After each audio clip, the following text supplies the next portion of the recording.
The fastest way to ruin your half marathon is to run the first few kilometers too fast. It feels easy, your legs feel fresh, and everyone around you is flying. But you can pay for the mistake badly later. I teach a simple 1/3, 1/3, 1/3 pacing strategy. Control the first 7 kilometers, settle into goal pace through the middle 7, and then race the final 7. Let me show you exactly how that works.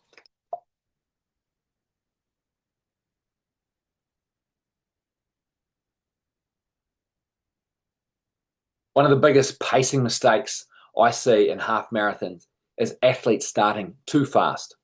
So rather than thinking about the entire 21.1 kilometers at a time, I like to break the race into 3 roughly equal 7 kilometer blocks. The first 7 kilometers are about control. The middle 7 are where we settle into our target pace. Then from 14 kilometers onwards, we race. The aim is to set ourselves up to negative split, and more importantly, still have the ability to run strongly when everyone around us is starting to slow down. The danger with starting too fast is that it usually doesn't feel too fast at the time.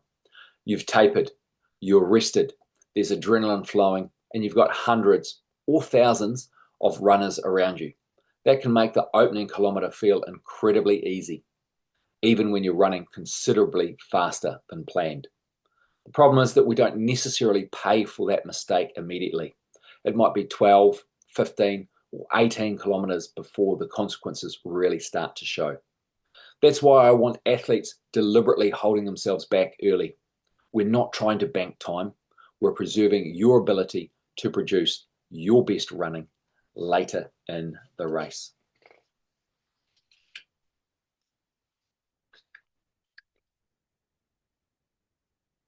For the opening 7 kilometers, I recommend running approximately 10 to 15 seconds per kilometer slower than your target goal pace.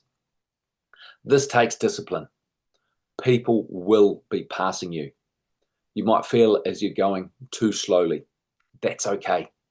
You need to trust the strategy rather than getting dragged along by the people around you.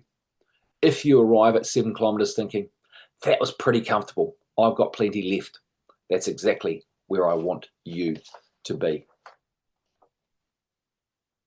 At 7 kilometers, we move into the second part of the race. Now we're going to lift the pace and settle into our target goal pace. The key word here is settle. We don't suddenly surge because we think we need to make up the time we deliberately gave away over the opening 7 kilometers.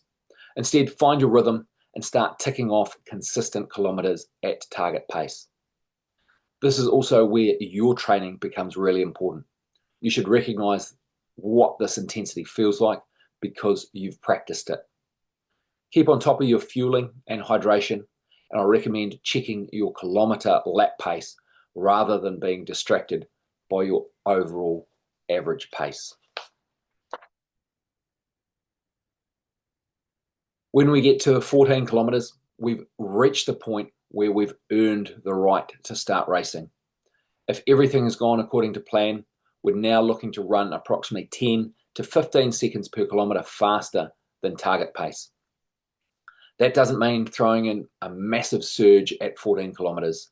Instead, increase the pace under control and then start working. One of the greatest psychological benefits of this strategy is that you'll often be passing people. A lot of runners who went out too hard are now slowing down while you are getting faster. Then when you reach the final 100 meters, empty the tank, sprint for the finish. In fact, you can start increasing the pace even more.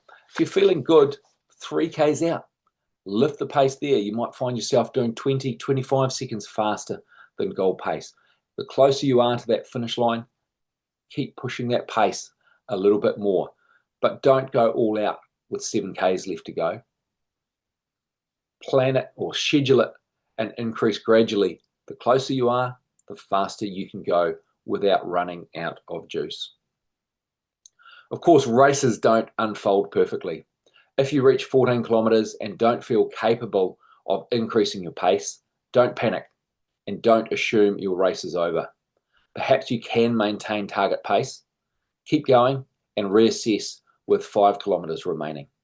If you're feeling better then, start increasing the pace. If not, reassess again with 3 kilometres to go. Sometimes your original goal may need to change. That's racing. The important thing is to keep making sensible decisions based on what's happening, rather than allowing one difficult patch to dictate the rest of your race. This 3-part strategy provides the framework, but every half marathon is different. If you've got significant hills early in the course, for example, those opening kilometres may need to be even more conservative. Wind, heat, rain, and other race day conditions can also influence how the strategy is executed. Fueling and hydration matter as well.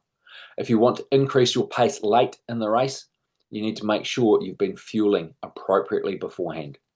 And with your GPS watch, I recommend looking at individual kilometre lap pace rather than overall average pace. Because we're deliberately starting slower, overall average pace can look disappointing for quite a long time. Don't let that number tempt you into abandoning your plan.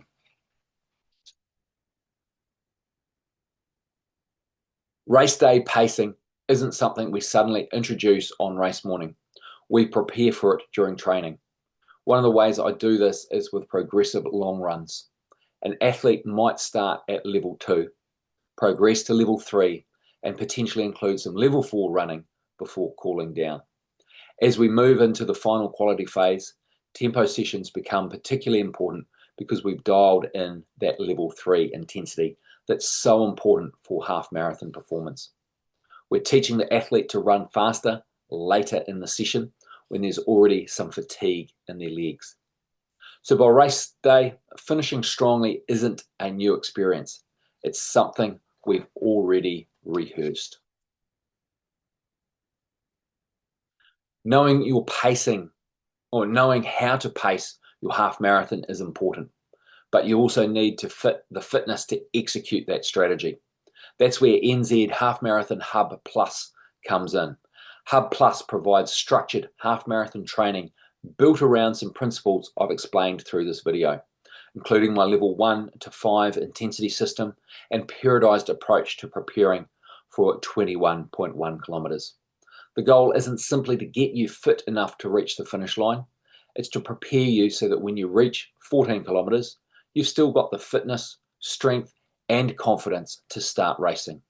So if you'd like structured training to help you prepare for your next half marathon, you can join NZ Half Marathon Hub Plus using the link below.